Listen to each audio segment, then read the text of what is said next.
আজ শ্রাবণ মাসের শেষ সোমবার, সেই উপলক্ষে আমাদের বাড়ির সামনে মণ্ডপে শিব পুজোর আয়োজন করা হয়েছে। এই যে দেখতে পাচ্ছ, এটা আমাদের বাড়ির সামনে মণ্ডপ।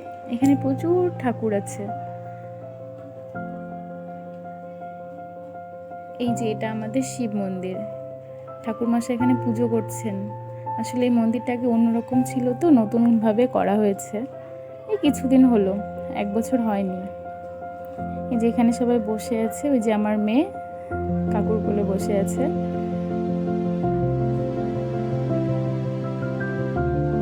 ওকে এখন আমি মন্দিরে নিয়ে গেলাম, ঠাকুরের ওখানে।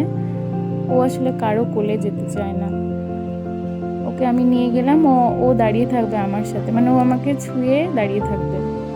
আমি পাশে থাকলে ওর অবশ্য কোনো সমস্যা নেই, এমনি মানে তখনও থাকবে, কিন্তু কারো কোলে যাবে না।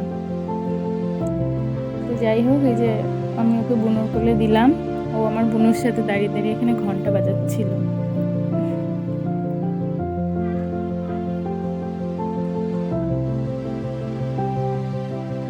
আমার মেয়ে এখানে বসে আছে, ঠাকুরের মন্দিরে ওকে বসালাম। আসলে ততক্ষণে না শিব পুজোটা হয়ে গেছিল।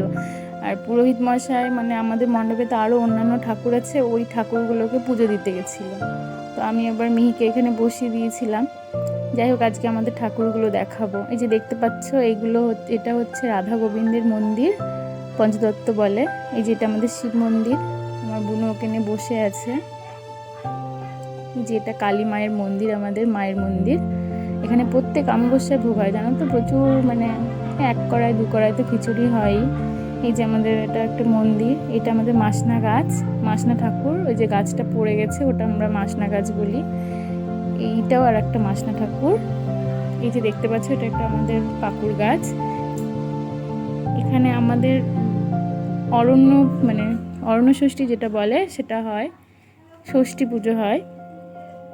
এখানে পুরোহিত মশাই তখন পুজো করছিলেন। আসলে মণ্ডপে মানে একটা ঠাকুরের পুজো হলে তখন প্রত্যেকটা সব ঠাকুরকেই পুরোহিত মশাই পুজো করেন। এই যে এটা আমাদের মায়ের মন্দির, শীতলা মায়ের মন্দির। আমাদের মণ্ডপের প্রত্যেকটা ঠাকুরই প্রচণ্ড জাগ্রত। এই যে এটা আমাদের নারায়ণশিলা, মানে নারায়ণশিলা বলতে নারায়ণের পা। এটা আর একটা ঠাকুর। আসলে মানে মন্দিরে না সব ঠাকুরের নাম জানি না। মন্দিরটা অনেক দিনের পুরনো, আর এই মন্দিরটা এই সময় মানে প্রচুর দামি দামি পাথরের মূর্তি ছিল এক সময়, সেগুলো সব চুরি হয়ে গেছে। এখানে এক সময় মানে মেলাও হতো, সে অনেক দিন আগের কথা। মানে মন্দিরটা অনেক জাঁকজমকপূর্ণ ছিল। তো যাই হোক, আমার ভিডিওটা এখানেই শেষ করলাম।